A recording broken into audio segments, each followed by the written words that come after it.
ഇവിടെ ചേർന്നിരിക്കുന്ന എല്ലാ പ്രിയപ്പെട്ടവരെയും എല്ലാ മാധ്യമ സുഹൃത്തുക്കളെയും അതുപോലെ തന്നെ നമ്മുടെ എക്സ്ട്രാ ഡീസന്റ് ടീം മെമ്പേഴ്സിനെയും ഹാർദമായി മാജിക് ഫ്രെയിംസിന്റെയും വിലാസിനി സിനിമാസിന്റെയും ഹാർദമായി സ്വാഗതം ചെയ്തു. അപ്പൊ ആദ്യം തന്നെ എല്ലാ പ്രിയപ്പെട്ടവർക്കും ക്രിസ്മസ് ന്യൂ ഇയർ ആശംസകൾ. Merry Christmas all of you. Merry Christmas. Thank you very much. പ്രിയപ്പെട്ടവരെ, നമ്മൾ മലയാളികൾക്ക് ക്രിസ്മസ് ന്യൂ ഇയർ സമ്മാനമായി ഈ ഡിസംബർ 20 തിയേറ്ററിൽ എത്തുകയാണ് എക്സ്ട്രാ ഡീസന്റ് മൂവി. നമുക്കറിയാം, മലയാള സിനിമയ്ക്ക് ഒരുപാട് സൂപ്പർ ഹിറ്റ് ചിത്രങ്ങൾ സമ്മാനിച്ച മാജിക് ഫ്രെയിംസിന്റെ ബാനറിൽ ശ്രീ ലിസ്റ്റൺ സ്റ്റീഫനും അതുപോലെ വിലാസിനി സിനിമാസിന്റെ ബാനറിൽ ആദ്യമായി നമ്മുടെ സുരാജേട്ടനും ചേർന്നുകൊണ്ട് നിർമ്മിക്കുന്ന ചിത്രമാണ് എക്സ്ട്രാ ഡീസൽ.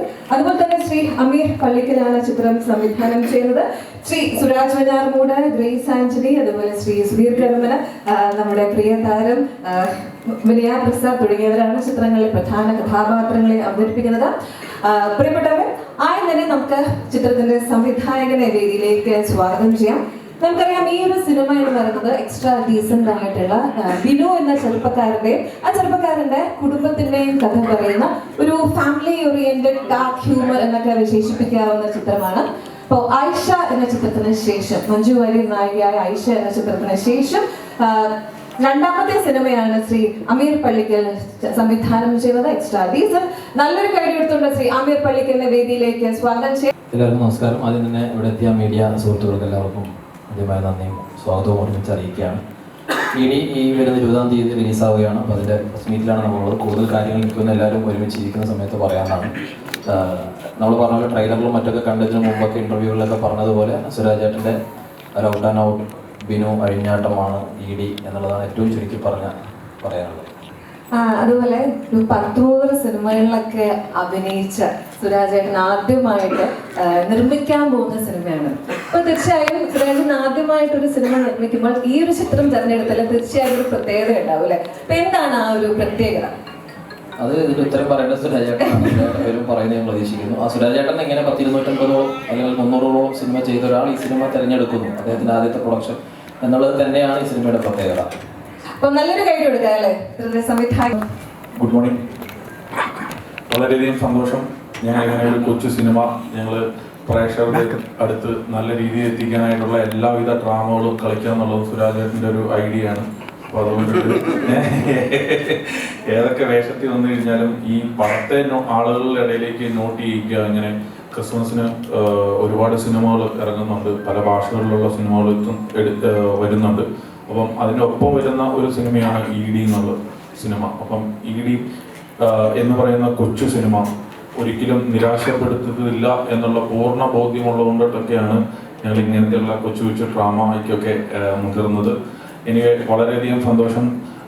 സിനിമ റിലീസ് ചെയ്യുന്നതിന് മുമ്പുള്ള ഒരു ലാസ്റ്റ് പ്രൊമോഷൻ പരിപാടിയാണ് ഇന്ന് ഇവിടെ നടക്കുന്ന ഈ പ്രസ് മീറ്റ് എന്ന് പറയുന്നത്.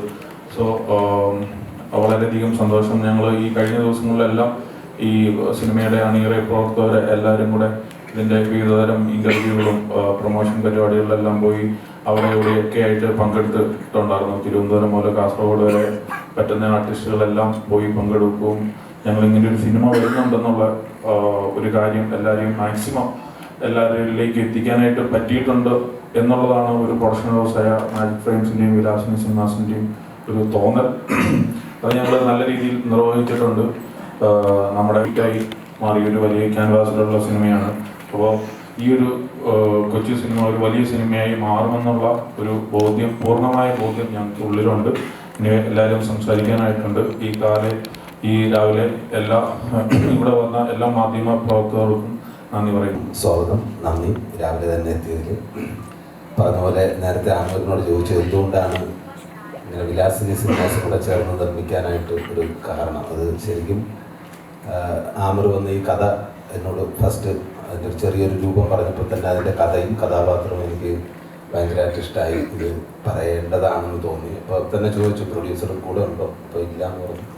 അങ്ങനെ നമ്മളെല്ലാവരും കൂടെ ചേർന്ന് നിർമ്മിക്കുകയാണ്. എന്തായാലും വളരെ മനോഹരമായി വന്നിട്ടുണ്ടെന്നാണ് ഞങ്ങളുടെയൊക്കെ വിശ്വാസം. പിന്നെ സൈക്കോ ആണെന്ന് ചോദിച്ചു അല്ലേ? ഇത് സൈക്കോ ആണോ എന്ന് ചോദിച്ചു കഴിഞ്ഞാൽ അത് പറയാൻ പറ്റില്ല. അതായത് ഓരോ മനുഷ്യരുടെയും ജീവിത സാഹചര്യമാണ് അവരുടെയൊക്കെ മാനസിക നില ഇങ്ങനെ മാറ്റിക്കൊണ്ടിരിക്കുന്നത്. അത്തരത്തിൽ നോക്കുകയാണെങ്കിൽ ചിലപ്പോൾ ഈ സിനിമ കാണുമ്പോൾ ഇങ്ങനെ എന്താ സൈക്കോ ആണെന്ന് ചിലപ്പോൾ തോന്നിയേക്കാം. പിന്നെ ആരും പെർഫെക്റ്റ് ഒന്നും അല്ലല്ലോ. പെർഫെക്റ്റ് മാൻ എന്ന് പറയുന്നൊരു കോൺസെപ്റ്റ് ഇല്ലല്ലോ. അതായത് എല്ലാ മനുഷ്യരിലും അപ്പ് ആൻഡ് ഡൗൺ ഒക്കെ ഉണ്ട്. അതിൻ്റെ ഹൈ അല്ല, ചിലപ്പോൾ ലോ രൂപം എന്ന് പറയുന്നത് വലിയ ഒരു വൃത്തികെട്ട അവസ്ഥയാണ്. ആ അവസ്ഥയെ ചിലപ്പോൾ നമുക്ക് സൈക്കോ എന്നൊക്കെ പറയാം. ഓക്കെ, അപ്പൊ എന്തായാലും സുരാജേട്ടൻ്റെ ഒരുപാട് ക്യാരക്ടേഴ്സ് നമ്മൾ കണ്ടിട്ടുണ്ട്. അപ്പൊ സൈക്കോ ബിനു എന്താണ്? സോറി, സൈക്കോ എന്ന് തോന്നിപ്പിക്കുന്ന ബിനു എന്താണ് ബിനുവിന്റെ ഒരു പ്രത്യേകതയാണ് ഞാൻ പറയുന്നത്. ആ ഒരു ജീവിത സാഹചര്യമാണ്. ആ സാഹചര്യത്തിൽ അയാളുടെ മാനസിക മാറുന്ന സമയത്ത് സൈക്കോ ആണെന്ന് തോന്നാം എന്ന് ഞാൻ പറഞ്ഞത്. അതെ, ഗെറ്റപ്പ് എല്ലാം പുതിയ ഗെറ്റപ്പാണ്. പിന്നെന്താ, ഒരു 2 അപ്പിയറൻസ് ഉണ്ട്, നിങ്ങൾ അതിൽ കണ്ടപോലെ തന്നെയാണ്. പിന്നെ മനോഹരങ്ങളായ പാട്ടുണ്ട്, ഒരു 6 പാട്ടുണ്ട്. 2 ബിഗ് സോങ് ആണ്, 4 എണ്ണം മുഴുനീളമായിട്ടുണ്ട്. ഭയങ്കര രസമുള്ളതാണ്. അങ്കിത് മേനോൻ തകർത്തിട്ടുണ്ട്. Thank you Ankit. വേറെന്താ, ഇതിന്റെ കഥ കൂടുതൽ പറയാൻ പറ്റില്ല. ശരിക്കും ഒരു കുടുംബത്തിൽ നടക്കുന്ന പറഞ്ഞ പോലെ ഉള്ള ഒരു കഥയാണ്. അത് സിറ്റുവേഷൻ ബേസുള്ള ഹ്യൂമറാണ്. അപ്പോൾ നിങ്ങൾക്ക് എന്തായാലും ഈ സിനിമ കാണുമ്പോൾ ഒരിക്കലും നിരാശപ്പെടേണ്ടി വരില്ല. അവസാനം നിങ്ങൾ ചിരിച്ച് ഹാപ്പി ആയിട്ടായിരിക്കും ഇറങ്ങുന്നത്. അപ്പോൾ ഈ ക്രിസ്മസ് നമ്മുടെ ബിനുവും ഫാമിലിയും കൊണ്ടുപോകുന്നുണ്ട് വിശ്വസിക്കാം അല്ലേ? തീർച്ചയായിട്ടും. ഈ എക്സ്ട്രാ ഡീസൻറ്റുകൾ അല്ല, അത് നിങ്ങൾ ഇഷ്ടപ്പെടണം. നിങ്ങൾ ഇഷ്ടപ്പെട്ടു കഴിഞ്ഞാൽ എല്ലാവരോടും പറയുക. അതാണ് ഏറ്റവും വലിയ പബ്ലിസിറ്റി. അപ്പോൾ താങ്ക് യു വെരി മച്ച് സുരാജേട്ടാ. കഥാപാത്രങ്ങളെ കാസ്റ്റ് ചെയ്യുമ്പോൾ എന്നെ അതിലേക്ക് കൊണ്ടിടുന്നൊരു ശീലമായി തോന്നുന്നു. അപ്പം ഇല്ല, അങ്ങനെയല്ല. സുരാട്ടൻ പറഞ്ഞത് ശരിയാണ്. ഇതിനെ അങ്ങനെ നമുക്ക് സൈക്കോ എന്ന് വിളിക്കാൻ പറ്റില്ല. അത് അയാളുടെ ഒരു ക്യാരക്ടറിന്റെ ഭാഗമാണ്. എല്ലാവരുടെ അതെ, പക്ഷേ ഇത് കുറച്ച് വ്യത്യാസമുണ്ട്. നമ്മൾ ഷമ്മിയെ കാണുന്ന പോലെ ഒന്നുമല്ല. സുരാജേട്ടൻ്റെ കൂടെ എൻ്റെ 2ാമത്തെ പടമാണ്. നാഗേന്ദ്രൻസിലാണ് ഞങ്ങൾ ഒരുമിച്ച് വർക്ക് ചെയ്തത്. ലിസ്നിയറിൻ്റെ കൂടെ ഡീസൻ്റായിട്ട് ഇരിക്കുന്ന കാണുന്നത് പോലെ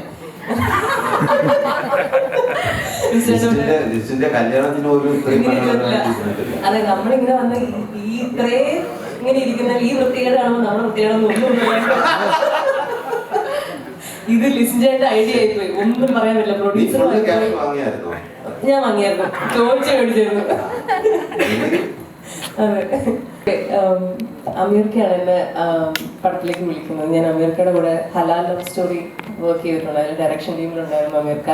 ഇതിന്റെ റൈറ്റർ ആസിഫ് ടൈം അതിലുണ്ടായിരുന്നു. അപ്പോൾ അവരുടെ ഒരു ഗ്രോത്ത് അതിന്റെ കൂടെ വീണ്ടും ഭാഗമാകാൻ പറ്റിയത് ആക്ച്വലി ക്യാരക്ടർ ഞാൻ സുരാജേട്ടൻ്റെ സിസ്റ്ററായിട്ടാണ് അഭിനയിക്കുന്നത്. അപ്പം ഭാര്യയിൽ നിന്നും സിസ്റ്ററിലേക്കാണ് ഇപ്പോൾ.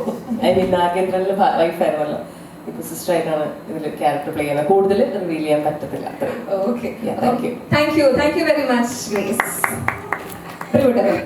ഇനി നമ്മുടെ എക്സ്ട്രാ ഡീസന്റ് ടീം മെമ്പേഴ്സിനോട് ഒരുപാട് ചോദ്യങ്ങൾ നിങ്ങൾക്ക് ചോദിക്കേണ്ടാവും. അതിലേക്ക് കിടക്കുന്നതിന് മുമ്പ് നമുക്കൊന്ന് ട്രെയിലർ കണ്ടാലോ അല്ലേ?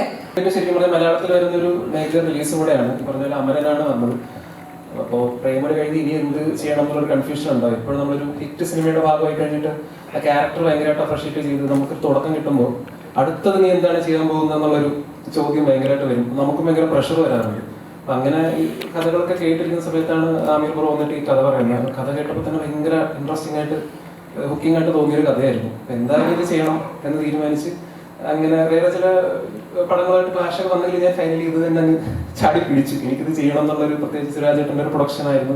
ക്രിസ്ത്യൻ ഒരുമിച്ചുള്ള പ്രൊഡക്ഷനാണ്. പിന്നെ ഇപ്പം ഞാൻ വിനയ മാമിനൊക്കെ നമ്മൾ കൊച്ചിലെ മണിച്ചിത്രത്താഴ് കണ്ടപ്പോൾ മുതൽ നമ്മൾ അഡ്മയർ ചെയ്യുന്നൊരു ആക്ട്രസ്സാണ്. പിന്നെ ഗെയ്സ് ആണെങ്കിലും സുരാജേട്ടനാണെങ്കിലും ഞാൻ സുരാജേട്ടൻ ഫാൻ ബോയാണ്. ഞാൻ ചെറുതിലെ ഈ പറഞ്ഞ പോലെ സ്കൂളിലൊക്കെ പഠിക്കുന്ന സമയത്ത് മിമിക്രിയൊക്കെ ചെയ്താണ് തുടങ്ങിയത്. അന്ന് സുരാജേട്ടൻ്റെ ഷോസൊക്കെ കണ്ടിട്ടാണ് ഞാൻ ഇൻസ്പയർഡ് ആയിട്ട് ആദ്യം സ്റ്റേജിലേക്ക് കയറുന്നത്. അപ്പോൾ ആ ഒരു ഭാഗ്യം കിട്ടി. സുരാജേട്ടൻ ആദ്യത്തെ പ്രൊഡ്യൂസ് ചെയ്യുന്ന പടത്തിലും ഒരു നല്ല റോളിൽ എന്നെ വിളിച്ചിട്ട് താങ്ക് യു സോ മച്ച് സുരാജേട്ടൻ. അപ്പോൾ 20-ാം തീയതിയാണ് റിലീസ്. 20-ാം തീയതിയാണ് എൻ്റെ ബർത്ത്ഡേ. അപ്പോൾ താങ്ക് യു. ബർത്ത്ഡേക്ക് സ്വന്തമായിട്ട് റിലീസുള്ള നടൻ എന്നുള്ള റെക്കോർഡും കൂടെ അങ്ങനെ കിട്ടിയിരിക്കുകയാണ്. അപ്പൊ എല്ലാവരും തിയേറ്ററിൽ തന്നെ വന്ന് കാണുക. എനിക്ക് തോന്നുന്നു ഫാമിലി ആയിട്ട് വന്ന് ഭയങ്കരമായിട്ട് എൻജോയ് ചെയ്ത് കണ്ട് ആസ്വദിക്കാൻ പറ്റിയ ഒരു സിനിമയാണ്. എല്ലാവരുടെയും നല്ല പെർഫോമൻസ്. പ്രത്യേകിച്ച് സുരാജേട്ടൻ്റെ തന്നെ നമ്മൾ പറയേണ്ട ആവശ്യമില്ല. നമ്മളെല്ലാവരും സുരാജേട്ടൻ്റെ കൂടെ കട്ടയ്ക്ക് നിൽക്കാൻ മാക്സിമം ശ്രമിച്ചിട്ടുണ്ട്. വിനീതേട്ടൻ, സുധീറേട്ടൻ എല്ലാവരും ഉണ്ട്. വിനീതേട്ടനും ഞാനായിട്ടുള്ള നല്ല പരിപാടികളൊക്കെ ഉണ്ട്. അപ്പോൾ തിയേറ്ററിൽ കാണുക. എന്നിട്ട് 20-ാം തീയതി എന്താണ് നിങ്ങളുടെ അഭിപ്രായം എന്ന് വെച്ചാൽ സോഷ്യൽ മീഡിയയിലും നമ്മുടെ പേഴ്സണൽ ഇൻബോക്സിലൊക്കെ പറഞ്ഞ് നമ്മളെ അറിയിച്ച് നിങ്ങൾക്ക് ഇഷ്ടപ്പെട്ടാൽ നിങ്ങൾ എല്ലാവരോടും പറയുക, കാണാൻ പറയുക. Thank you so much.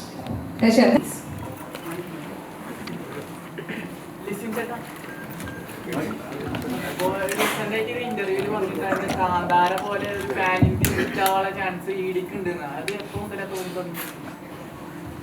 ഈ സിനിമ കണ്ടു കഴിഞ്ഞപ്പോഴാണ് അങ്ങനെ തോന്നിയത്. പിന്നെ ആകെ ഒരു പോരായ്മ എന്ന് പറഞ്ഞാൽ സുരാജേട്ടനെ വെച്ചിട്ടാണ് നമ്മളൊരു വലിയ റിസ്ക് എടുക്കുന്നത് എന്നുള്ളൊരു സംഭവമുള്ളൂ.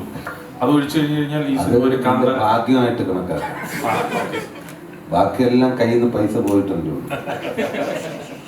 അല്ലല്ല, ഈ സിനിമയുടെ ഒരു കണ്ടന്റ്, ഒരു മെയിൻ പ്ലോട്ട് എന്ന് പറയുന്നത് എല്ലാ ലാംഗ്വേജിലും വർക്ക് ചെയ്യാൻ പറ്റുന്ന ഒരു കണ്ടന്റ് ആയിട്ടാണ് തോന്നിയിട്ടുള്ളത്. അതുകൊണ്ടിട്ടാണ് അങ്ങനെ പറഞ്ഞത്. ഇപ്പൊ കാന്താര എന്ന് പറയുന്ന സിനിമ ഞാൻ പറഞ്ഞു, ഇവിടെ നമ്മൾ ആദ്യം 4 സ്ക്രീനിൽ മാത്രമേ ഉള്ളൂ റിലീസ് ചെയ്തിട്ടുള്ളൂ. അത് കഴിഞ്ഞിട്ട് അത് 150, 250, 350 ഇവിടെ ഒരു വലിയ ഷെയർ വന്ന ഒരു സിനിമയായി, ഗ്ലോബലി അതൊരു വലിയ ഷെയർ വന്ന സിനിമയായി മാറി. അപ്പം അതൊക്കെ പ്രതീക്ഷിക്കുന്നു. അപ്പോൾ സിനിമകൾ നമുക്ക് അറിയാൻ പറ്റൂല്ലോ. സിനിമ ഇറങ്ങിക്കഴിഞ്ഞ് കഴിഞ്ഞിട്ട് പ്രേക്ഷകരാണ് തീരുമാനിക്കുന്നത് സ്വീകരിക്കണോ വേണ്ടോ എന്നുള്ളത്. അപ്പം എല്ലാ സിനിമകളും നമ്മളിങ്ങനെ സിനിമകൾ നിർമ്മിക്കുമ്പോൾ നമ്മുടെ അതിൻ്റെ ഒരു ഭാഗമാണ് പ്രൊമോഷൻ കൊടുക്കുക, അതിൻ്റെ ഇൻ്റർവ്യൂസ് കൊടുക്കുക എന്നുള്ളത്. അപ്പം അന്നേരം ചോദിക്കുന്ന ചോദ്യങ്ങൾക്ക് നമ്മുടെ രീതിയിൽ നമ്മുടെ മനസ്സിൽ എന്താണോ അപ്പോൾ ആ ഒരു ഉത്തരവായിട്ട് വരുന്നത് അത് നമ്മൾ ഷെയർ ചെയ്യുക എന്നുള്ളതാണ്. സോ നമ്മളോട് അങ്ങനെ ചോദിച്ചു, നമ്മൾ നമ്മുടെ പ്രതീക്ഷയാണ് പങ്കുവെക്കുന്നത്. എന്തായാലും 100 കോടി 200 കോടി മിനിമം മേടിക്കുന്ന ഒരാൾ കൂടി ഉണ്ടല്ലോ അല്ലെ നമ്മുടെ ഒപ്പം. ഈ IMDb റേറ്റ് പ്രകാരം ഇന്ത്യയിൽ ഏറ്റവും കൂടുതൽ കാണാൻ ആഗ്രഹിക്കുന്നത് ഇപ്പോൾ മാർക്കാണെന്ന് പറയുന്നത്. അപ്പോൾ മാർക്ക് ഒരു വെല്ലുവിളിയാണെന്ന് വിചാരിക്കുന്നുണ്ടോ? അല്ല, മാർക്കോ ഫസ്റ്റ് ഷോയ്ക്ക് കണ്ടിട്ട് ഇത് സെക്കൻഡ് ഷോയ്ക്ക് കണ്ടാലും മതി. അങ്ങനെയുള്ളപ്പോൾ മാർക്കോയ്ക്ക് അങ്ങനെ ഒരു റേറ്റിംഗ് ഉള്ള സ്ഥിതിക്ക് മോർണിംഗ് ഷോ അത് കണ്ടിട്ട് നമുക്കൊരു മാറ്റിന് പോലെ കിട്ടിയാലും മതി. അതെ, സുരേട്ടാ, നമ്മളിപ്പോ നേരത്തെ പറഞ്ഞല്ലോ സൈക്കോ അല്ല, സൈക്കോ എന്ന് പറയണ്ട എന്ന് പറയുമ്പോഴും സിനിമ കണ്ടു കഴിയുമ്പോൾ നമുക്ക് തോന്നുന്നത് പല പ്രേക്ഷകർക്ക് പല രീതിക്കായിരിക്കുമല്ലോ. പക്ഷെ എനിക്ക് ഈ സിനിമ ഇപ്പൊ ഇവിടെ കുറെ നേരം ട്രെയിലർ കണ്ടു. നിങ്ങൾ വരാൻ താമസിച്ചപ്പോൾ അത് തന്നെ ഇട്ട് ഞങ്ങൾ ഇങ്ങനെ കണ്ടോണ്ടിരിക്കുകയാണ്. വൈകിയപ്പോഴേ കണ്ടോ കസേര എടുത്ത് അടിക്കുന്ന ഒരു സീനുണ്ടോ, അത് നമുക്ക് എല്ലാവരും ഭയങ്കര ഇഷ്ടപ്പെട്ട ഒരു ഇതാണ്. ഇത്തരം സീനുകൾ ചെയ്യുമ്പോൾ ആ ഡയറക്ടർ പറയുന്ന സീൻ ചെയ്യുന്നു എന്നുള്ള അത്തരം സീനുകൾ ചെയ്യുമ്പോൾ സുരാജേട്ടന് മനസ്സിൽ തോന്നി എന്തായാലും ആ ഒരു സീൻ ചെയ്യുന്ന സമയത്ത് ആ ക്യാരക്ടറായിട്ട് നിൽക്കുക എന്നുള്ളതാണ്. പരമാവധി ആ ക്യാരക്ടറായിട്ട് നിൽക്കാനായിട്ട് ശ്രമം നടത്തിയിട്ടുണ്ട്. ഇങ്ങനെ ഈ സിനിമയിൽ എത്ര അഴിഞ്ഞാട്ടം ഉണ്ടാവും? സിനിമയിൽ ഉടനീളം അഴിഞ്ഞാട്ടമാണ് എല്ലാ സീനും. അതായത് ഈ സിനിമ ഒരു നിങ്ങളെ ഒരു 2 മണിക്കൂർ ഫുൾ എൻഗേജിലായിരിക്കും. നിങ്ങൾ കണ്ടുകൊണ്ട് നല്ല എൻഗേജ്ഡ് ആയിട്ടുള്ള മുഹൂർത്തങ്ങൾ അതിനകത്തുണ്ട് എന്നുള്ളതാണ് ഏറ്റവും വലിയ സന്തോഷം. എൻഗേജിങ് ആയിരിക്കുക എന്നുള്ളതാണല്ലോ. അത് നിങ്ങൾ 2 മണിക്കൂർ ഉറപ്പായിട്ട് എൻഗേജ് ചെയ്യും. സുരാജേട്ടനാണെങ്കിൽ ശരി, ലിസ്റ്റാണ് എല്ലാ ഇന്റർവ്യൂവിലും പറയുന്നത് ഈ സിനിമ വളരെയധികം പ്രേക്ഷകർക്ക് ഇഷ്ടപ്പെടുന്നു, ഉറപ്പ് തന്നെ തരാം. നിങ്ങൾ ഇങ്ങനെ ഇത്തരം ഉറപ്പ് തന്ന ഒരു സിനിമ വേറെ ഉണ്ടോ എന്ന് ചോദിച്ചാൽ എനിക്ക് സംശയമാണ്. ഞാൻ സുരാജേട്ടനെ ഇന്റർവ്യൂ എടുത്തിട്ടുണ്ട്.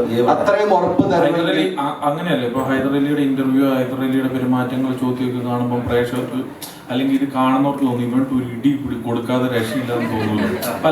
പലർക്കും അങ്ങനെ തോന്നിയിട്ടുണ്ട്. അതാണ് നമ്മുടെ ഈ സിനിമയുടെ ഏറ്റവും വലിയ പ്രതീക്ഷ. കാര്യം എന്താണെന്ന് വെച്ചാൽ സുരാജിന്റെ ആക്ടിവിറ്റീസ് കാട്ടുമ്പോൾ ഇവന്റ് പിടിച്ചോർന്ന് കൊടുക്കാൻ നമുക്ക് തോന്നും. ഒരു ഇറിറ്റേഷൻ ഉണ്ടാക്കുന്ന അല്ലെങ്കിൽ ഒരു സൈക്കോ, ഒരു ക്യാരക്ടർ ചേഞ്ച് ഉണ്ടല്ലോ, അതാണ് ഈ സിനിമ. ഞാൻ ഇവിടെ ഉണ്ട്. അല്ല, അപ്പം ഞാനും സുരാജ് ഒരേ കാറ്റഗറിയിലാണോ? അങ്ങനെയല്ല, എല്ലാം ആരും പെർഫെക്റ്റ് അല്ല. എല്ലാ മനുഷ്യരിലും സൈക്കോ ഉണ്ട്. അത് സാഹചര്യത്തിനനുസരിച്ചിട്ടാണ്. അതങ്ങനെ വരുമ്പോൾ നമുക്ക് കണ്ടു നിൽക്കുന്നവർക്ക് ഇത് സൈക്കോയായിരുന്നു അങ്ങനെ തോന്നുന്ന ഒരുപാട് മുഹൂർത്തങ്ങൾ ഈ സിനിമയിലുണ്ട്. ഹൈദരലി ഡാൻസ് കാട്ടി, ഇതെല്ലാം പ്രേക്ഷകർ കാണണമെന്നില്ലേ? ഇതെല്ലാം പാട്ട് പാടുന്നു, തുള്ളുന്നു, ഇതെല്ലാം കാണികൾ കണ്ടുകൊണ്ടിട്ടിരിക്കുകയാണല്ലോ. അപ്പൊ അങ്ങനത്തെ ഒരു ചെറിയ ലിസ്റ്റിലും ഒരു സൈക്കോ ഉണ്ട്. അതാണ് ഈ വേഷത്തിൽ നിർത്തിയിരിക്കുന്നത്. വേഷം ഇതിനൊന്നൊരു ഞാൻ ഇതിന്റെ ടൈറ്റിലിനോട് നീതി പുലർത്താൻ വേണ്ടിയിട്ടാണ്. ഞാൻ മാത്രമാണ് കുറച്ചുകൂടെ എക്സ്ട്രാ ഡീസന്റ്. ഇപ്പൊ ഗ്രേസ് ഒക്കെ ഇട്ടേക്കുന്ന കണ്ടില്ലേ? ഇതെന്ത് പറ്റിയെന്നുള്ളതാണ്. എന്തെങ്കിലും ഗ്രേസ് ശരിക്കും ഇന്ന് കോട്ടിടുന്നതുകൊണ്ട് ഈ പബ്ലിസിറ്റിക്ക് ഇതിന് തന്നെ വന്നത്. നമ്മളോട് പറഞ്ഞതാ മറ്റേ പ്രൊമോഷൻ കഴിഞ്ഞ് കഴിഞ്ഞാൽ പിന്നെ ഒന്നിനും വിളിക്കരുത്, ഇന്ന് കോട്ടിടാലോ. ഇപ്പം അഡിയോസ് അമിഗോസിന് ശേഷം ചേട്ടൻ്റെ പടങ്ങളൊക്കെ നോക്കുമ്പോൾ ഇച്ചിരി സ്റ്റൈലിഷ് ആയിട്ടുള്ള ക്യാരക്ടേഴ്സ് ആണ്. അത് ചെയ്യണ്ടേ? അത് ചെയ്യണം. ഇപ്പം മുറയ്ക്കകത്താണെങ്കിലും അതിലെ പ്രൊമോ സോങ്ങിൽ നോക്കിക്കഴിഞ്ഞാൽ ഇപ്പൊ ED-യിലെ പ്രൊമോ സോങ്ങിലാണെങ്കിലും ഇച്ചിരി ഭയങ്കര ഇതുവരെ ഉണ്ടായിരുന്നതിനേക്കാളും കുറച്ചുകൂടെ സ്റ്റൈലിഷ് ആണ്. ഇത് ഇവഞ്ച്വലി ഉണ്ടായ ഒരു മാറ്റമാണോ അതോ അല്ലെങ്കിൽ ബോധപൂർവം അങ്ങനെ ഒരു അതിലേക്ക് മാറിയതാണോ? ഇല്ല, അത് ഈ സിനിമ ഡിമാൻഡ് ചെയ്യുന്നതുകൊണ്ട് അങ്ങനെ ചെയ്തതെന്ന് മാത്രം, അല്ലാതെ ബോധപൂർവം ഇങ്ങനെ ഒരു സംഭവം വേണം എന്ന് ഉദ്ദേശിച്ചിട്ടില്ല. ഇതില് ഫെജോയുടെ സോങ്ങിലാണേലും സുരേഷിന് കുറെ ഡാൻസ് മൂവ്സ് നമുക്ക് അത് ഞാൻ ക്രിസ്ത്യാനിയാണ്. അപ്പം ഞങ്ങളുടെ ഈ പള്ളിയിൽ കുർബാന തീർന്നു കഴിയുമ്പോൾ ഇങ്ങനെ ഒരു പ്രാർത്ഥനയുണ്ട്, വിസ്തീർണത്തിൻ്റെ ബലിവിടുമേ സുസ്തി. അപ്പോൾ അതിൻ്റെ അത് ചെന്ന് അവസാനിക്കുന്ന എന്താണെന്ന് വെച്ചാൽ ഇനിയൊരു ബലി അർപ്പിക്കാൻ ഞാൻ വരുമോ ഇല്ലയോ എന്ന് എനിക്ക് അറിഞ്ഞുകൂടാ എന്നാണ്. അപ്പോൾ 20-ാം തീയതി കഴിഞ്ഞ് അത് തീരുമാനിക്കും. ഇനി ഞങ്ങൾ തമ്മിൽ ഒരു സിനിമ ഒരുമിച്ചുണ്ടാവുമോ ഇല്ലയോ എന്ന് ഞങ്ങൾക്ക് അറിഞ്ഞുകൂടാ. രാജേട്ടനായിട്ട് ഇനി ഒരു അസോസിയേഷൻ എപ്പോഴാണ് ലിസ്റ്റിൻ ചേട്ടൻ? അപ്പോൾ അടുത്ത വർഷം ഞങ്ങളുടെ 2 സിനിമകളുണ്ട്. ജനഗണമന 2 അത് അതിന്റെ തിരക്കഥ പൂർത്തിയാകുമ്പോഴും. അപ്പൊ മലയാളികളെ ഏറ്റവും കൂടുതൽ കാത്തിരിക്കുന്ന സുരാജേട്ടനോടാണ്. മലയാളികളെ ഏറ്റവും കാത്തിരിക്കുന്നത് എമ്പുരാനാണ്. എമ്പുരാനിൽ ഒരു റോൾ ഉണ്ട് എന്ന് പറയുന്നുണ്ട് സുരാജേട്ടന്. അതെല്ലാം മാർച്ച് 27-ാം തീയതി അറിയാം. ഞാനതിൽ ഒരു ക്യാരക്ടർ ചെയ്തിട്ടുണ്ട്.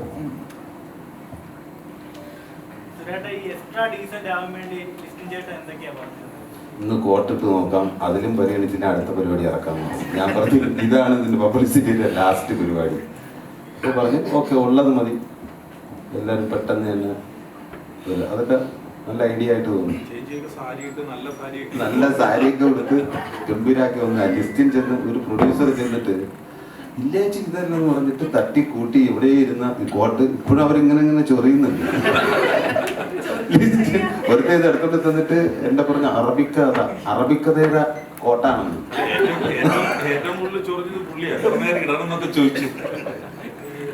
ഡയറക്ടറിന്റെ അടുത്താണ് സിനിമ 20-ാം തീയതി ഇറങ്ങിയാണ്.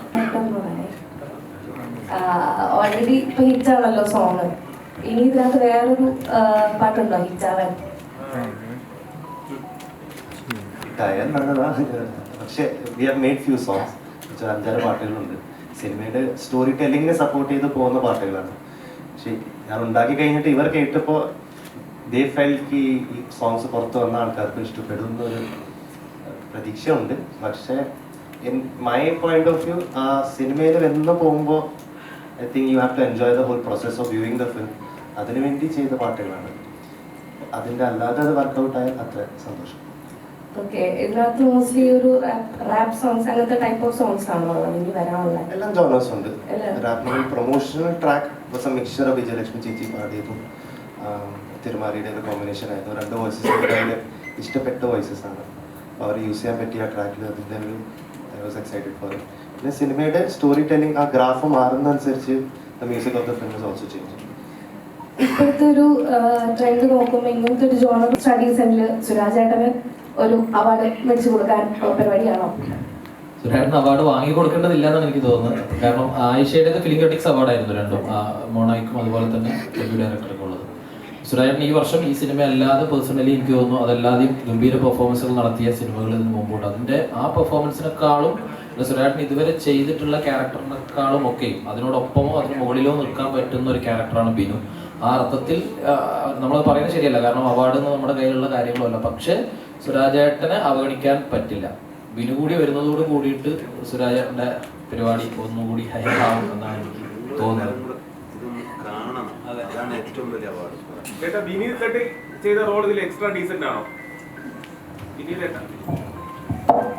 എൻ്റെ കഥാപാത്രത്തിൻ്റെ പേര് സനന്ദൻ എന്നാണ്. ബിനു എൻ്റെ ഫാമിലിക്ക് ഒരു ഭയങ്കര ബന്ധമുള്ളൊരു ആളാണ്. അങ്ങനെ ഡീസൻ്റ് ആണോ എന്ന് ചോദിച്ചാൽ അത്ര ഡീസൻ്റ് അല്ലാന്ന് തോന്നുന്നു. പിന്നെ ബാക്കി 2 ദിവസം ഉള്ളൂ, നമുക്ക് സ്ക്രീനിൽ കാണാം.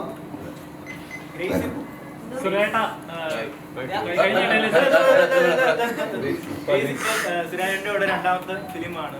ഓൾറെഡി നിങ്ങൾ ഗംഭീരമായിട്ടുള്ള പ്രകടനം കാഴ്ചവെച്ചപ്പോൾ ആ ഒരു എന്താ പറയുക റാമ്പോ ഉണ്ട്. വീണ്ടും ഈ ഒരു സിനിമയിൽ ഒന്നിച്ചപ്പോൾ നിങ്ങൾ കഴിഞ്ഞിട്ട് എന്തെങ്കിലും രീതിയിൽ പെർഫോമൻസ് പടത്തിൽ ചെയ്തിട്ടുണ്ടോ? അല്ലെങ്കിൽ എത്രത്തോളം ഗ്രേറ്റ്ഫുൾ ആണ്? കയ്യിൽ ഒരുപാട് ഇടാനുള്ള അവസരം തന്നിരുന്നു. നല്ല ഫ്രീഡം തന്നൊരു ഡയറക്ടറായിരുന്നു. എസ്പെഷ്യലി നമ്മൾ ഹ്യൂമർ ഇത് ഡാർക്ക് ഹ്യൂമർ പരിപാടിയും കൂടെയാണ്. ഞാൻ സുരാജേട്ടൻ്റെ കൂടെ മുന്നേ വർക്ക് ചെയ്ത് നാഗേന്ദ്രൻസ് ആണ്. ഹ്യൂമർ ചെയ്യുമ്പം ഏറ്റവും കൂടുതൽ നമ്മൾ ശ്രദ്ധിക്കേണ്ടതും ഏറ്റവും കൂടുതൽ നമുക്ക് കിട്ടുന്ന ഒരു അനുഗ്രഹമാണ് നമ്മുടെ കൂടെ നിൽക്കുന്ന കോ ആക്ടർ നമ്മളെ എത്രത്തോളം നമ്മുടെ ക്യാരക്ടറും അപ്ലിഫ്റ്റ് ചെയ്യാനായിട്ട് സഹായിക്കുന്നു എന്നുള്ളത്. അത് സുരാജേട്ടൻ്റെ കൂടെ നിൽക്കുമ്പോൾ ഞാൻ ഒരുപാട് കാര്യങ്ങൾ എങ്ങനെയാണ് സുരാജേട്ടനെ അതിനെ ആ ക്യാരക്ടറിനെ അപ്രോച്ച് ചെയ്യണം എന്നുള്ളതൊക്കെ നാഗേന്ദ്രൻസിൽ ഓൾറെഡി കണ്ട് എനിക്ക് പരിചയമുണ്ട്. അതിൽ ഞാൻ ഭാര്യയായിട്ടാണ് അഭിനയിച്ചത്. അതിലെനിക്ക് കിട്ടുന്ന ഫ്രീഡം വേറെയാണ് ആസ് എ ക്യാരക്ടർ. പക്ഷേ ഇതിൽ ഞാൻ സഹോദരിയായിട്ടാണ് വരുന്നത്. അപ്പം എനിക്ക് ആക്ച്വലി ഒരു നമ്മൾ നോർമലി ആസ് എ പേഴ്സൺ നമ്മൾ ഭാര്യ സംസാരിക്കുന്ന പോലെ അല്ലല്ലോ സഹോദരി സംസാരിക്കുക. അപ്പം അതിനകത്ത് വരുമ്പം അതിൽ കുറേ വ്യത്യാസങ്ങളുണ്ട്. സുരാജേട്ടൻ നാഗേന്ദ്രൻസിന്റെ ക്യാരക്ടർ എന്ന് പറയുന്നത് കുറച്ചും കൂടെ മീറ്റർ താഴെയാണ്. ഇതിൽ ബിനുവിന്റെ ക്യാരക്ടർ ഈ ഇവിടെയുള്ള എല്ലാ ക്യാരക്ടറിനേക്കാളും മുകളിൽ നിൽക്കുന്ന ഒരു മീറ്ററാണ് ബിനുവിന്റെ ക്യാരക്ടറിന്. അപ്പം അങ്ങനെ ഒരുപാട് സിറ്റുവേഷനിലൂടെ പോകുന്ന ക്യാരക്ടറാണ്. അപ്പം എസ്പെഷ്യലി നമുക്ക് കൂടെ വരുന്ന ആക്ടർ നമ്മൾ എത്രത്തോളം ഹെൽപ്പ് ചെയ്യുന്നു അതനുസരിച്ച് നമ്മുടെ ഓരോ ഷോട്ടുകൾ ബെറ്റർ ആവും, ഓരോ സീനുകൾ ബെറ്റർ ആവും, അങ്ങനെ സിനിമ ബെറ്റർ ആവും. എനിക്ക് സുരാജന്റെ കൂടെ വർക്ക് ചെയ്യുമ്പോൾ കിട്ടുന്ന ഏറ്റവും വലിയൊരു പോസിറ്റീവ് സൈൻ എന്ന് പറഞ്ഞു കഴിഞ്ഞാൽ നമ്മളുടെ ഡയലോഗ്സും നമ്മൾ ചെയ്യാൻ പോകുന്ന എല്ലാ കാര്യങ്ങളും പുള്ളി ഭയങ്കര അവെയറാണ്. ആ സീനിന്റെ മുഴുവൻ ഏതൊരു ആക്ടറും കൂടെ വന്നാലും അവർ ചെയ്യാൻ പോകുന്ന എല്ലാ കാര്യങ്ങളെയും പറ്റി പുള്ളി ചോദിച്ചറിയും. എല്ലാ കാര്യങ്ങളെയും പറ്റി തലേദിവസം ശ്യാമനെയൊക്കെ തലേദിവസം വിളിച്ച് ഭീഷണിപ്പെടുത്തും, നാളെന്താണോ നീ ചെയ്യാൻ പോകണമെന്ന് ചോദിച്ചിട്ട്. അപ്പോൾ എന്നെ പോസിറ്റീവ് വേ. അപ്പോൾ അങ്ങനത്തെ ഒരു ഇൻവോൾവ്മെന്റ് സുരാജേട്ടന് എസ്പെഷ്യലി ഈ സിനിമയിലുണ്ടായിരുന്നു. പ്രൊഡ്യൂസറും കൂടിയാണല്ലോ നമ്മൾ. അങ്ങനെ ചെയ്യാൻ പോകുന്നത് എന്താണെന്ന് പുള്ളിക്ക് ഒരു അവയർനെസ് ഉണ്ടാവണമല്ലോ. അപ്പം സുരാജേട്ടൻ അങ്ങനത്തെ കാര്യങ്ങളിലൊക്കെ ഭയങ്കര ഇൻവോൾവ് ആയിരുന്നു ഈ സിനിമയിൽ. അതെല്ലാം നന്നായിട്ട് തന്നെ വന്നിട്ടുണ്ടെന്നാണ് വിചാരിക്കുന്നത്. സുരാജേട്ടാ, ഇതിൽ ഒരു ചിരിയുണ്ട് സുരാജേട്ടൻ. അത് എന്തെങ്കിലും റെഫറൻസ് ആണോ അതോ എങ്ങനെയാണ് അതിലേക്ക് വന്നത്? ഇല്ല, അത് ആ സമയത്ത് അങ്ങനെ അങ്ങ് വന്നു പോയതാ. പിന്നെ അത് ഇടയ്ക്കിടയ്ക്ക് ട്രെയിലറിൽ ഉണ്ടായിരുന്നു, കാണിക്കുന്നുണ്ടായിരുന്നു. ജസ്റ്റ് ഒരു ചിരി. അത് ആ ക്യാരക്ടറിലായിരുന്ന സമയത്ത് എനിക്ക് തോന്നുന്നു ഈ ഗെറ്റപ്പ് എല്ലാം ചെയ്ത് ഞാൻ കണ്ണാടിയിൽ നോക്കിയിട്ട് ഞാൻ തന്നെ വെറുതെ ഒന്ന് ചിരിച്ചു. അത് കൊള്ളാതെ ചിരി. അപ്പോൾ അതേ ഗെറ്റപ്പിലാണ് നമ്മൾ ലൊക്കേഷനിലോട്ട് ഞാൻ കയറി പോകുന്നത്. അപ്പോൾ ആ ഗെറ്റപ്പ് ഇവരാരും കണ്ടിട്ടില്ല. അപ്പോൾ ചെന്നപ്പോഴും ഇവരുടെ റിയാക്ഷൻ അപ്പം അതൊരു ഞാൻ ചിരിച്ച് അതങ്ങനെ. ശരിക്കും ഒരു സൈക്കോ എന്ന് പറഞ്ഞ പാട്ടിലാണെന്നോ ആ ചിരി ഉണ്ടാകും. അപ്പം അത് ശരിക്കും അത് ആപ്റ്റ് ആവുന്നുണ്ടായിരുന്നു തോന്നി, അതുകൊണ്ട് ചോദിച്ചതാണ്. കറക്റ്റായിട്ട് അത് ഡയറക്ടർ പറഞ്ഞു അത് ഓക്കെയാണ്, പക്കയാന്ന് പറഞ്ഞു.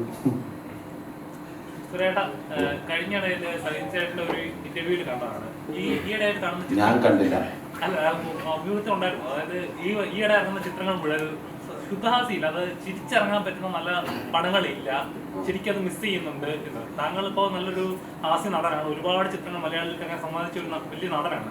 ശരിക്കും അങ്ങനെ വിശ്വസിക്കുന്നുണ്ടോ നല്ലൊരു ഹാസ്യ ചിത്രം മലയാളത്തിൽ ഇപ്പോൾ വരുന്നില്ല? അല്ല, സമീപകാലത്ത് ഇറങ്ങിയ ഹാസ്യങ്ങളുണ്ട് ചിത്രത്തിൽ. എന്നാലും പഴയ പോലുള്ള ഒരു മുഴുനീള ഫൺ പാക്ക് സിനിമകൾ ഇപ്പോൾ കുറവാണ്. അത് കറക്റ്റാണ്. കാരണം എൻ്റെ അടുത്ത് വരുന്നതിൽ ദി ബെസ്റ്റാണ് ഞാൻ ചെയ്യുന്നത്. ഞാൻ ഇഷ്ടംപോലെ കഥ കേൾക്കുന്ന ആളാണ്. അപ്പോൾ നമുക്കറിയാം ഒരു നല്ലൊരു ഫൺ ആയിട്ടുള്ള ഒരു ഉഴുതു മറിക്കാൻ പറ്റുന്ന തരത്തിലുള്ള സ്ക്രിപ്റ്റുകൾ ഇപ്പോൾ വളരെ കുറവാണ് അത് എന്നാണ് എനിക്ക് തോന്നുന്നത്. അതെ അതെ, ഇപ്പോൾ വയലൻസും അങ്ങനെയുള്ള പരിപാടിയൊക്കെയാണ്. അത് അങ്ങനെ മാറി മാറി വരും. ഹ്യൂമറിന് എന്നും നിലനിൽപ്പുണ്ട്, അത് പ്രപഞ്ച സത്യമാണ്. ചിരിക്കാൻ എല്ലാവർക്കും ഇഷ്ടമാണല്ലോ. രണ്ടാമത്തെ പടത്തിലാണ് എൻ്റെ അമ്മ ക്യാരക്ടർ. നമസ്കാരം, പ്രിയപ്പെട്ട എല്ലാവർക്കും നമസ്കാരം. എൻ്റെ കഥാപാത്രം ബിനുവിൻ്റെ അമ്മയാണ്. ബിനുവിനെ ഏറ്റവും സ്നേഹിക്കുന്ന അമ്മയാണ്, പക്ഷെ പ്രാക്ടിക്കൽ അമ്മയാണ്. അതെന്താണെന്ന് നിങ്ങൾ പടത്തിൽ കണ്ടോളൂ. എനിക്കൊരു കാര്യം പറയാനുണ്ട്. ഈ കോട്ട് ഇട്ടിരിക്കുന്ന ഈ സംഭവമില്ലേ, ഞങ്ങൾക്ക് ആദ്യമായിട്ട് ഈ കോട്ട് തരുമ്പം ഞാൻ പറഞ്ഞു, അയ്യോ ഈ സാരിക്ക് ഒട്ടും ചേരുന്നില്ലേ കോട്ട്, വേണ്ട വേണ്ട വേണ്ടത്. അപ്പോൾ ഗ്രേസ് പറഞ്ഞു, അയ്യോ കോട്ട് വേണ്ട, കോട്ട് ഇവിടുന്ന പോലത്തെ ഡ്രസ്സല്ല ഞാൻ ഇട്ടിരിക്കുന്നത്. അപ്പോൾ ഈ ദിൽനയും പറഞ്ഞു, അയ്യോ കോട്ട് വേണ്ട കോട്ട് വേണ്ട. കോസ്റ്റ്യൂമർ ഇത് കൊണ്ടു തന്നപ്പോഴാണ് ഞങ്ങൾ ഇതൊക്കെ പറഞ്ഞത്. അപ്പോഴാണ് ഈ മുഴുവൻ ടീം കോട്ട് ഇട്ടിട്ട് റൂമിൽ കയറി വന്നു. എന്നിട്ട് ലിസ്റ്റിഞ്ചി പറയാൻ തുടങ്ങി, ഇത് നോക്കൂ, നമുക്കൊരു 10 മിനിറ്റ് ഒരു പോസാക്കാൻ വേണ്ടിയിട്ട് ഇതൊരു വാർത്തയാവും, ഇതൊരു ഇതാവും, സംഭവമാണ്, ഇതൊന്ന് ഇടണം. അല്ല, നോക്കൂ, ഇതൊന്ന് ഇട്ട് നോക്കൂ എന്ന് പറഞ്ഞിട്ടാണ് ഒരു 10 മിനിറ്റ് ഇട്ടിട്ട് ഒന്ന് മാറ്റിയാൽ മതി എന്നാണ് പറഞ്ഞത്. പക്ഷേ അവിടെ ഞങ്ങളെ സമ്മതിപ്പിച്ച് ഇത് ഇടാനായിട്ട് നിർബന്ധിച്ചു. പക്ഷെ ഇതുവരെ ഇട്ടുകൊണ്ടിരിക്കുന്നു, ഞങ്ങൾ കംഫർട്ടബിൾ ആയി. സോ ഇങ്ങനെ ഈ സമ്മതിപ്പിക്കാനുള്ള ഒരു കഴിവാണ് ലിസ്റ്റിൻ ജിക്ക് ഉള്ളത്. അതുകൊണ്ടാണ് അവരുടെ പടങ്ങൾ വ്യത്യസ്തമായിരിക്കുന്നു എന്നാണ് ഞാൻ പറഞ്ഞു വന്നത്.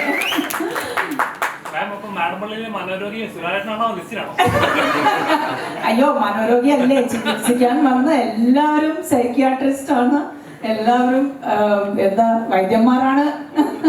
പിന്നെ ആമിർജി ആദ്യമായിട്ട് ഈ പടത്തിനെ കുറിച്ച് ഈ കഥ എനിക്ക് പറഞ്ഞു തരുമ്പോൾ എനിക്ക് പല ചോദ്യങ്ങളുണ്ടായിരുന്നു അങ്ങോട്ട്. എല്ലാ ചോദ്യത്തിനും ഒരു സമാധാനപരമായ ഉത്തരമാണ് എനിക്ക് ആമിർജി തന്നത്.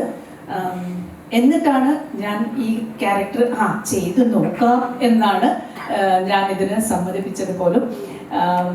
നന്നായിരുന്നു, വെരി നൈസ് എക്സ്പീരിയൻസ്. ഈ ഇഡി കുടുംബം, ഈ കന്നഡയിൽ ഒരു വാർത്തയുണ്ട്, ഇടി എന്ന് പറയുമ്പോൾ അത് മുഴുവൻ എന്നാണ് പറയുന്നത്. അപ്പോൾ ഇടി കുടുംബം, മുഴുവൻ കുടുംബം കൊള്ളാം. പിന്നെ ഇതിൽ ഞങ്ങൾ സംസാരിക്കുമ്പോൾ പറയാറുണ്ട്, എൻ്റെ കോഫിയിൽ കുറച്ച് എക്സ്ട്രാ ഷുഗർ ഇടണേ, കുറച്ച് എക്സ്ട്രാ പവർഫുൾ ആക്കണേ, എക്സ്ട്രാ കടുപ്പം ഉണ്ടാവണേ എന്നൊക്കെ പറയാറുണ്ട്. അങ്ങനെ ഇത് ഞങ്ങൾ എല്ലാവരും ഇപ്പൊ എക്സ്ട്രാ ഡീസെന്റ് ആയി. പിന്നെ ഈ സിറ്റിയിൽ കയറി വരുമ്പോൾ തന്നെ ജംബോ എക്സ്ട്രാ സ്പെഷ്യൽ പോസ്റ്റേഴ്സ് ഉണ്ടായിരുന്നു. ഒരു മഞ്ഞ കളറിൽ വലിയ പോസ്റ്റേഴ്സ് ഒക്കെ കാണുമ്പോൾ ഭയങ്കര സന്തോഷമാണ്. അപ്പോൾ എക്സ്ട്രാ പോസ്റ്റേഴ്സുമായി അങ്ങനെ ഇത് എക്സ്ട്രാ ഹിറ്റ് സിനിമ ആയിരിക്കണം എന്നാണ് എല്ലാവിധം ആശംസകൾ. Thank you. അപ്പൊ നമുക്കൊന്ന് ദില്ലയുണ്ട്. ഞാൻ ഇതില് സുരാജ് ഏട്ടൻ്റെ ഗേൾ ഫ്രണ്ട് ആയിട്ടാണ്. അപ്പോൾ സുരാജ് ഏട്ടൻ്റെ എക്സ്ട്രാ ഡീസൻറ്റ് മുഖം മാത്രം കാണാൻ ഭാഗ്യമുള്ള ഒരു ഗേൾ ഫ്രണ്ട് ആയിട്ടാണ് സിനിമയിലുള്ളത്. ബാക്കി സിനിമ കാണുമ്പോൾ മനസ്സിലാവും. എനിക്ക് ഒരു കാര്യം കൂടി പറയാനുണ്ട്. ഈ സുരാജ് എന്ന് പറയുന്ന ആർട്ടിസ്റ്റ് ഭയങ്കര അൺപ്രഡിക്റ്റബിൾ എക്സ്ട്രാ ആർട്ടിസ്റ്റ് ആണ്. നിങ്ങളൊക്കെ കുറേ പടത്തിലൊക്കെ കണ്ടതാണ്. പക്ഷെ ഇതിലൊരു വേറൊരു ലെവൽ എക്സ്ട്രാ ഡീസൻസി ആണ് കാണിച്ചിരിക്കുന്നത്. അവരുടെ മുമ്പിൽ വെച്ച് അഭിനയിക്കാൻ നിൽക്കുമ്പോൾ നമ്മൾ അങ്ങനെ കണ്ടു നോക്കിക്കൊണ്ടിരുന്നു പോകും. അതുവരെ he is an extra unpredictable performer and it is my honor to share the screen with him as his mother. Thank you. ഒരു കാര്യം പറഞ്ഞോട്ടെ, ഞാൻ നേരത്തെ പറഞ്ഞില്ലേ ശ്യാമിനെ തലേ ദിവസം വിളിക്കും എന്നുള്ളത്. സുരാജന്റെ ഈ എക്സ്ട്രാ ഡീസൻസി മാം പറഞ്ഞപ്പോൾ ഓർത്തൊരു കാര്യമാണ്. നമ്മൾ ഷോട്ട് എടുക്കുന്ന സമയത്ത് ആക്ടേഴ്സ് നമ്മളോട് വന്നിട്ട് നീ എന്താ ചെയ്യാൻ പോകുന്നത് എന്നൊക്കെ ചോദിക്കുന്നത് എക്സ്പീരിയൻസ് ഉണ്ട്. പക്ഷെ പിറ്റേ ദിവസം എടുക്കാൻ പോകുന്ന കാര്യം തലേ ദിവസം വിളിച്ച് ചോദിച്ച് മനസ്സിലാക്കുന്നത് അതെനിക്ക് ഭയങ്കര ഒരു ചില സമയത്ത് വിയേർഡായിട്ട് തോന്നും. നമ്മൾ മറ്റേ എക്സാം എഴുതുന്ന സമയത്ത് നീ പഠിച്ചിട്ടുണ്ടായിരുന്നോ? അപ്പം നമ്മൾ പറയില്ല ഞാൻ പഠിച്ചില്ല. അപ്പം ക്ലാസ്സിൽ റിസൾട്ട് വരുമ്പം ആ കുട്ടിക്കായിരിക്കും ഫുൾ മാർക്ക്. അങ്ങനത്തെ ഒരു ടീമാണിത്. എല്ലാ ദിവസവും ശ്യാമിനെയും എന്നെയും വിളിച്ചിട്ട് നാളെ എന്താ ചെയ്യാൻ പോണേ നമ്മൾ എല്ലാ ഡീറ്റെയിലും പറഞ്ഞു. രാജനല്ല വിളിക്കുന്നത്, ആക്ടർ കം പ്രൊഡ്യൂസർ കൂടെയാണ്. നമ്മളെല്ലാം അങ്ങ് മനസ്സ് തുറന്ന് പറയും. പിറ്റേ ദിവസം വന്ന് നിന്നിട്ടൊരു നേരെ നമ്മൾ പറഞ്ഞതിന്റെ അപ്പുറം ചെയ്യണം. നമ്മളവിടെ നിന്നിട്ട് ഇതെന്താ ഈ മനുഷ്യൻ ഇങ്ങനെ ചെയ്യണേ എന്ന് തോന്നിപ്പോകുന്ന രീതിയിലൊരു പെർഫോമൻസ് ആണ് പുള്ളി കാഴ്ചവെക്കുന്നത്. ഇതിന്റെ പോസിറ്റീവ് ഞാൻ പറയാൻ ശ്രമിക്കുന്നത്, പുള്ളി മാം പറഞ്ഞത് 100% കറക്റ്റാണ്. അൺപ്രഡിക്റ്റബിൾ ആണ്. നമ്മൾ പിടിച്ചു നിന്നാലേ നമുക്ക് അവിടെ നിലനിൽപ്പുള്ളൂ എന്ന് പറയുന്ന ഒരു കൈൻഡ് ഓഫ് പെർഫോമൻസ് ആണ് വിനു ഇതിനകത്ത് ചെയ്തു വെച്ചിരിക്കുന്നത്. ഇത് കോട്ട് ഇട്ടത് കൊണ്ട് പറയാൻ എന്നോട് ലിസ്റ്റിൻ ചേട്ടൻ പറഞ്ഞതുകൊണ്ടാണ് ഞാൻ പറയുന്നത്. ഈ കോട്ടിന് ഓരോന്നിനും 650 വെച്ച് ലിസ്റ്റിൻ ചേട്ടൻ റെന്റ് അടയ്ക്കുന്നുണ്ട്. ഇത് സത്യം പറഞ്ഞു കഴിഞ്ഞാൽ ചെറിയ സ്മെല്ലുണ്ട്, ചെറുതായിട്ട് കൈയൊക്കെ ചൊറിഞ്ഞു തുടങ്ങുന്നുണ്ട്. ലിസ്റ്റിൻ ചേട്ടൻ സ്വന്തമായിട്ടുള്ള കോട്ടാണ് ഇട്ടിരിക്കുന്നത്. പുള്ളി റെന്റഡ് അല്ല, പുള്ളിയുടെ സ്വന്തമാണത്. ബിനു മാത്രമാണോ ബിനുവിന്റെ കുടുംബവും സൈക്കോ ആണോ?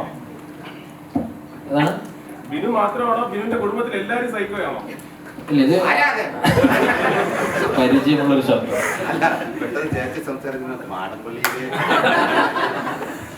അല്ല, സൈക്കോ നേരത്തെ നമ്മൾ പറഞ്ഞ അങ്ങനെ സൈക്കോ എന്ന പോയിന്റിൽ മാത്രം നിർത്താൻ പറ്റുന്നതല്ല.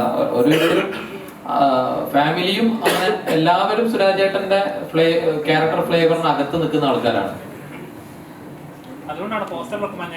നോർമലി നമ്മുടെ ഭ്രാന്തുള്ളവർക്ക് മഞ്ഞക്കാട് കൊണ്ട് നടക്കുന്നത്. ഇത് സിനിമ അവസാനിക്കുമ്പോൾ മഞ്ഞക്കാടാണോ റെഡ് കാർഡാണോ ഗ്രീൻ കാർഡാണോ എന്നുള്ളത് അവസാന കാർഡിൽ എന്തായാലും ഉണ്ട്, സിനിമയുടെ എൻ കാർഡിൽ. കേരളത്തിലെ വലിയ സൈക്കോ ഷമ്മി നമ്മുടെ ഫഹദാണ്. അപ്പം ഫഹദിന്റെ വെല്ലുവോ സൈക്കോ ബിനു 20-ാം തീയതി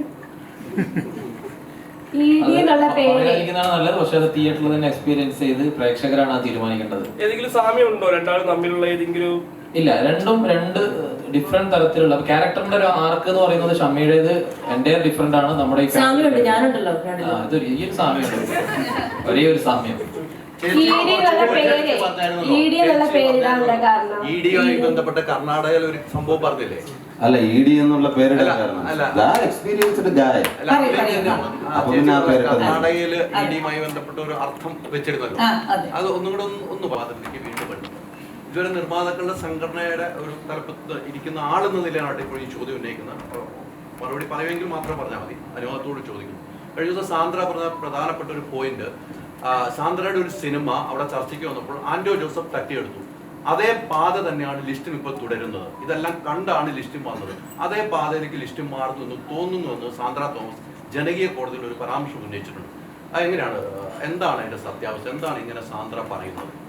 അതായത് എന്താണ് ചോദ്യം? അതായത് ഞാൻ സിനിമ തട്ടിയെടുക്കുന്നു, ആ പാതയിലേക്ക് ലിസ്റ്റും പോകുന്നു, അത് എന്താണ് ആൾ ഉദ്ദേശിച്ചിരിക്കുന്നതെന്ന് നമുക്കറിയത്തില്ല. ആ പാതയിലേക്ക് പോവാന്ന് പറഞ്ഞു കഴിഞ്ഞാൽ ഞാൻ വേറെ ഏതെങ്കിലും സിനിമകൾ എടുത്തുന്നാണോ? അതാണ് ആ രീതിക്കാണ് ജനകീയ കോടതിയിൽ പറഞ്ഞത്. എന്താണ് അത്തരം ഒരു പരാമർശം ലിസ്റ്റിനെതിരാക്കി ഒരു പരാമർശം? ലിസ്റ്റിന് അത് സമൂഹത്തിൽ നിൽക്കുന്ന നല്ലൊരു പ്രൊഡ്യൂസറാണ്, ഞങ്ങൾക്ക് ഇഷ്ടപ്പെടുന്ന ഒരു പ്രൊഡ്യൂസർ, ഇഷ്ടംപോലെ സിനിമ ചെയ്യുന്നു, അത്തരം ഒരു ആരോപണം വരികയാണ് ലിസ്റ്റിനെതിരെ. അല്ല, അങ്ങനെയല്ല. ഇപ്പം സാന്ദ്ര എൻ്റെ ഒരു കാര്യം ഇതുവരെ പറഞ്ഞിട്ടില്ലായിരുന്നു ആക്ച്വലി. ഇപ്പം ഇന്നലെ ഇങ്ങനെ ഒരു കാര്യം പറഞ്ഞത്,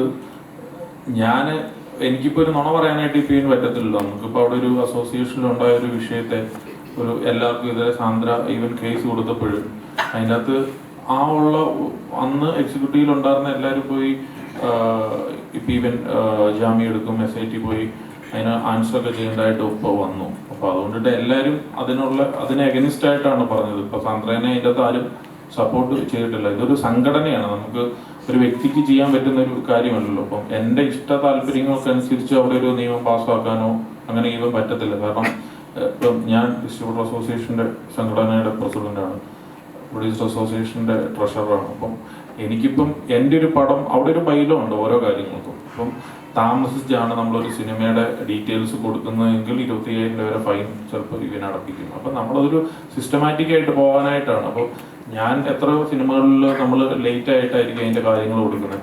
നമ്മൾ 20,000 രൂപയും 25,000 രൂപയൊക്കെ നമ്മൾ ഫൈൻ അടയ്ക്കാറുണ്ട്. എന്നാൽ ഞാൻ അവിടെ ഇരിക്കുന്ന ആളാണ്, അല്ലെങ്കിൽ ആന്റോ ജോസഫ് അവിടെ ഇരിക്കുന്ന ആളാണ്, ഞങ്ങളുടെ പൈസ കട്ട് ചെയ്തേക്കാം. ഞാനൊരു എക്സാമ്പിൾ ആട്ടോ പറഞ്ഞത്. അപ്പോൾ ഇങ്ങനത്തെയുള്ള പല പല കാര്യങ്ങളുണ്ട്. അതൊന്നും ഞങ്ങളുടെ ഇഷ്ടത്തിനനുസരിച്ച് അവിടെ ചെയ്യാനായിട്ട് ഈവൻ പറ്റത്തില്ല. കാരണം 21 അംഗങ്ങളുണ്ട് എക്സിക്യൂട്ടീവിൽ മൊത്തത്തിൽ.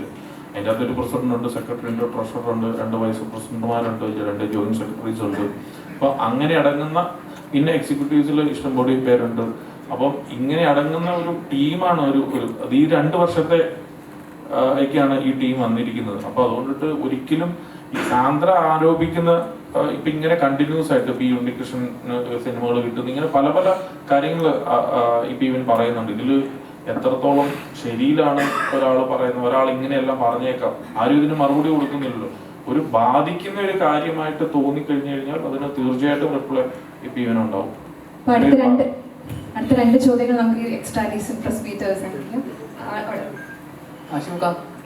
ശരിക്കും നമ്മുടെ ED എന്ന് പറഞ്ഞ സിനിമ ഇവിടെ നമ്മുടെ ED എന്ന് പറഞ്ഞ സിനിമ ശരിക്കും ഈ സിനിമ എഴുതാനുണ്ടായ ഒരു പ്രചോദനം, അല്ലെങ്കിൽ ആരെങ്കിലും ഏതെങ്കിലും വ്യക്തിനെയോ അങ്ങനെ എന്തെങ്കിലും കണ്ടിട്ടാണോ ഈ സിനിമയിലേക്ക് താങ്കൾ എത്തിയത്?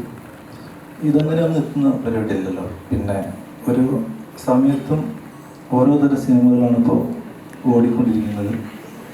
ഇപ്പോൾ സൂക്ഷ്മദർശിനി പോലെയുള്ള സിനിമകൾ അപ്പോൾ ട്രെൻഡിനനുസരിച്ചിട്ട് ചിന്തിക്കുക, അതിനനുസരിച്ചുള്ള സിനിമകൾ തയ്യാറാക്കുന്ന ശ്രമം നടത്തുക, അതിനനുസരിച്ചുള്ള കഥാപാത്രങ്ങൾ ചെയ്യാൻ കഴിയുന്ന നടന്മാർ, പ്രൊഡ്യൂസേഴ്സ് അവരെടുത്തെത്താനുള്ള ശ്രമം നടത്തുക. അതിൽ ഞങ്ങൾ വിജയിച്ചു എന്നുള്ളത് കൊണ്ടാണ് ഇത്രയും ആളുകൾ മുമ്പ് ഞങ്ങൾക്കിപ്പോൾ ഇരിക്കാൻ കഴിയുന്നത് എന്നാണ് വിശ്വാസം. അത്രയേ ഉള്ളൂ. അല്ലാതെ ഒരാളെ കണ്ടിട്ട് അയാൾ പോയി ബാക്കപ്പ് പേപ്പറും പെണ്ണെടുത്ത് പോയിട്ട് എഴുതിയെടുക്കുന്ന പരിപാടിയല്ല ഈ സ്ക്രിപ്റ്റ് റൈറ്റിംഗ് എന്ന് പറയുന്നത്. അത് നമുക്ക് സമയത്തിന് അനുയോജ്യമായിട്ട് സിനിമ ചെയ്യാൻ എന്താണ് ആവശ്യം ആ ത്രെഡിലേക്ക് നമ്മൾ എത്തുക എന്നുള്ളതാണ്. അതാണ് വീഡിയോയിലും സംഭവിച്ചിട്ടുള്ളത്. നമ്മുടെ ലാസ്റ്റ് ക്വസ്റ്റ്യൻ.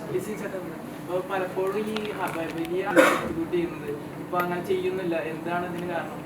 അല്ല അങ്ങനെയല്ല, ഇപ്പോൾ പല സിനിമകളും ഓവർ റേറ്റഡ് ആയിട്ടാണ് പോകുന്നത്. നമ്മളൊക്കെ ഈ വലിയ റിസ്ക് എടുത്തിട്ടാണ് സിനിമകൾ എടുക്കുന്നത്. കാരണം നമ്മൾ വിജയുടെ ഒക്കെ കണ്ടിന്യൂസ് 3-4 സിനിമകൾ ഞാൻ തന്നെയാണ് ചെയ്തിരുന്നത്. അപ്പോഴൊക്കെ എന്താണെന്ന് വെച്ച് കഴിഞ്ഞാൽ അതിനൊരു റേറ്റ് ഉണ്ടാകും. നമ്മൾ മാക്സിമം സിനിമകൾ ഒരു MG രൂപത്തിൽ ഒരു നിശ്ചിത എമൗണ്ട് കൊടുത്തിട്ട് നമ്മൾ വാങ്ങണം. ഇപ്പം എന്ന് പറഞ്ഞു കഴിഞ്ഞാൽ വേറെ ആൾക്കാരൊക്കെ വന്നിട്ട് ഭയങ്കരമായ ഭീമമായിട്ടുള്ള വില കൊടുത്ത് വാങ്ങുമ്പോൾ അതിനോട് നമുക്ക് കോമ്പീറ്റ് ചെയ്യാനായിട്ട് പറ്റത്തില്ല. കാരണം ഒറ്റ ദിവസത്തെ റിസൾട്ടിന് വേണ്ടിയിട്ടാണല്ലോ ഈ കോമ്പീറ്റ് ചെയ്യുന്നതെന്നുള്ളൊരു കാര്യം നമുക്ക് തോന്നുന്നുണ്ട്. കാരണം ഇപ്പോൾ റീസെൻ്റ്ലി അങ്ങനെ ഇറങ്ങി വന്ന പല സിനിമകളും വൻ പരാജയമാണ് ആകുന്നത്. അപ്പോൾ അങ്ങനെ എടുക്കുന്ന 1-2 സിനിമകളുടെയൊക്കെ ലോസ് എന്ന് പറയുന്നത് 10-15 കോടി രൂപ ലോസ് ഉണ്ട്. അപ്പം അങ്ങനെ ഒരു 2 ലോസ് വന്നു കഴിഞ്ഞാൽ പിന്നെ നമുക്ക് സിനിമ ഫീൽഡിൽ തന്നെ നിൽക്കാനായിട്ട് ഈവൻ പറ്റൂല. അതുകൊണ്ടിട്ടാണ് നമ്മൾ അതിൽ നിന്ന് മാറി നമ്മൾ വിശ്വസിക്കുന്ന കണ്ടന്റുകളിൽ വിശ്വസിക്കുക, കണ്ടന്റ് നല്ലതായിട്ടുള്ള സിനിമകൾ നിർമ്മിക്കുക എന്നുള്ളൊരു ഇതിലേക്ക് വന്നിരിക്കുന്നത്. പിന്നെ നമുക്ക് ഡിസ്ട്രിബ്യൂഷൻ അങ്ങനെ കിട്ടുന്ന സിനിമകൾ മാത്രം നമ്മൾ ചെയ്യുക. പിന്നെ ഈ ഹൈപ്പ് കൊടുത്ത് വരുന്ന സിനിമകൾക്ക് നമ്മൾ അതുപോലെ എന്താ പറയുക, കണ്ടന്റ് അതിൻ്റെ അകത്ത് ഇല്ലെങ്കിൽ തിയേറ്ററിൽ ഉറങ്ങിപ്പോകും.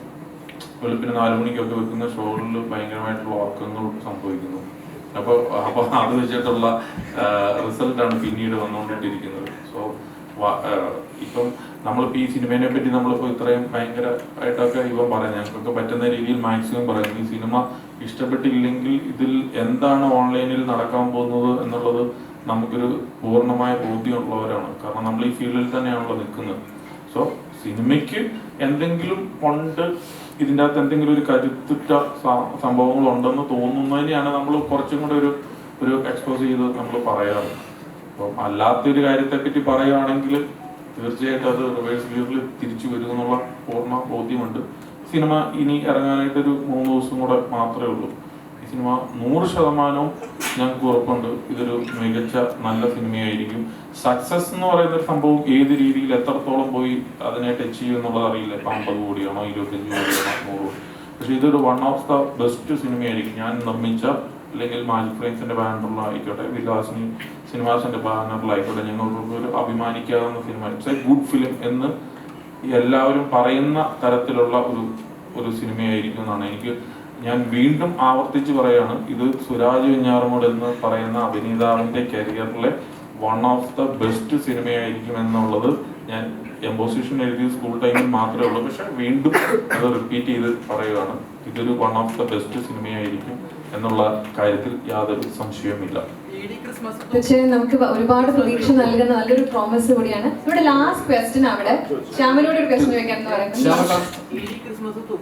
തീർച്ചയായിട്ടും സ്റ്റാറുകൾ തൂക്കുന്നുണ്ട് ഇഷ്ടം കൂടി ക്രിസ്മസിന്. അതിന്റെ കൂടെ ഇഡി വന്ന് നമ്മളെ തൂക്കാതിരുന്ന, പക്ഷെ നമ്മള് ഇഡിനെ തൂക്കും എന്നുള്ള ഒരു പ്രതീക്ഷ കൊണ്ടിട്ടാണ് ജനുവരി 10-ാം തീയതി റിലീസ് ചെയ്തിരുന്ന സിനിമ പ്രീപോണ്ട് ചെയ്ത് നമ്മൾ ഡിസംബർ 20-ാം തീയതി മറ്റ് സിനിമകൾക്കൊപ്പം മത്സരിച്ച് ഒരു റിസൾട്ട് കൊണ്ടുവരാൻ പറ്റുമോ ഇല്ലയോ എന്നുള്ള നോക്കാന്ന് പറയുന്നത് ഇതൊരു ചലഞ്ചിങ് ആയിട്ടുള്ള കാര്യമാണ്. നമുക്കൊരു ആവശ്യമില്ലാത്ത കാര്യമാണ്. ആക്ച്വലി നമുക്ക് റിലീസ് കിട്ടുന്ന ഡേറ്റ് നോക്കി റിലീസ് ചെയ്യാനായിട്ട് PVN പറ്റും. അല്ലെങ്കിൽ മറ്റ് സിനിമകൾ ഒപ്പം ഉണ്ടെങ്കിൽ അവരോടൊക്കെ പറഞ്ഞ് നമുക്കൊരു മ്യൂച്വൽ അണ്ടർസ്റ്റാൻഡിങ്ങിൽ റിലീസ് ചെയ്യാൻ പറ്റും. ഞാൻ ഈ ആഴ്ച ചെയ്യാം, നിങ്ങൾ അടുത്ത ആഴ്ച ചെയ്യുന്നൊക്കെ പറഞ്ഞ് ഒരു കോമ്പറ്റീഷൻ ഒഴിവാക്കിയൊക്കെ ഞങ്ങൾക്ക് സിനിമകൾ ചെയ്യാനായിട്ട് പറ്റും. പക്ഷെ അതൊക്കെ ഒഴിവാക്കി ഡിസംബറിന് തന്നെ ഇങ്ങനത്തെ ഒരു കൊച്ചു സിനിമയെ 20-ാം തീയതി വന്ന് പ്ലേസ് ചെയ്യാം എന്ന് തീരുമാനിച്ചത് ഈ സിനിമയോടുള്ള 100% വിശ്വാസം കൊണ്ടിട്ട് തന്നെയാണ്. നോക്കാം. അപ്പോൾ ശ്യാമേട്ടൻ അഭിനയിച്ച സിനിമകളെല്ലാം തന്നെ സൂപ്പർ ഹിറ്റ്. അതായത് പ്രേമലു സൂപ്പർ ഹിറ്റ്, അമരനാണെങ്കിൽ പ്രേക്ഷകർ ഒരുപാട് ഇഷ്ടപ്പെട്ടൊരു സിനിമ. അപ്പോൾ ഇനി ബർത്ത്ഡേയും കൂടെ വരുന്നതെന്ന് പറഞ്ഞു. അന്ന് നമ്മുടെ ED റിലീസ് ചെയ്യുന്നു. എന്താണ് എക്സ്പെക്ടേഷൻ? ഒരു സൂപ്പർ ഹിറ്റ് ആയിരിക്കും, അതിനേക്കാളും വലിയൊരു ഹിറ്റ്? ഞാൻ നേരത്തെ പറഞ്ഞ തമാശയാണ്. ഞാൻ അഭിനയിച്ചുകൊണ്ട് സൂപ്പർ ഹിറ്റായ പടമൊന്നുമില്ല, നല്ല സിനിമകളായതുകൊണ്ട് പടങ്ങൾ ഹിറ്റായി അതിൻ്റെ ഭാഗമാകാൻ എനിക്ക് സാധിച്ചു എന്നുള്ളതാണ്. ED ആണെങ്കിൽ ഈ പറഞ്ഞ ഒരു നല്ല സിനിമയാണെന്ന് തന്നെയാണ് എൻ്റെ വിശ്വാസം. ഇപ്പോഴത്തെ ഒരു ട്രെൻഡ് വെച്ചിട്ട് കുറച്ചെങ്കിലും നല്ല സിനിമയാണെങ്കിൽ ആൾക്കാർ അത് ഏറ്റെടുക്കുന്നുണ്ട്.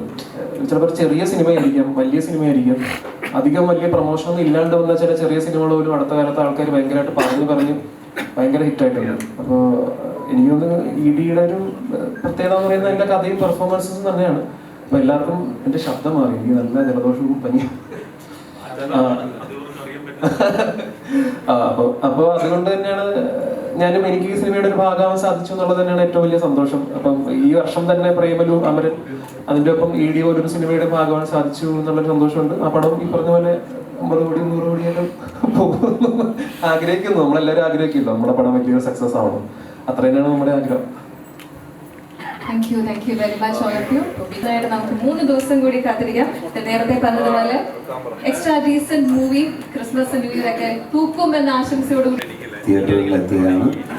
20-ാം തീയതി സിനിമ സംസാരിക്കട്ടെ. നമുക്കൊപ്പം തന്നെ വലിയ 3-4 പടങ്ങളും കൂടെ ഇറങ്ങുന്നു. അവരും തൂക്കട്ടെ. ഒപ്പം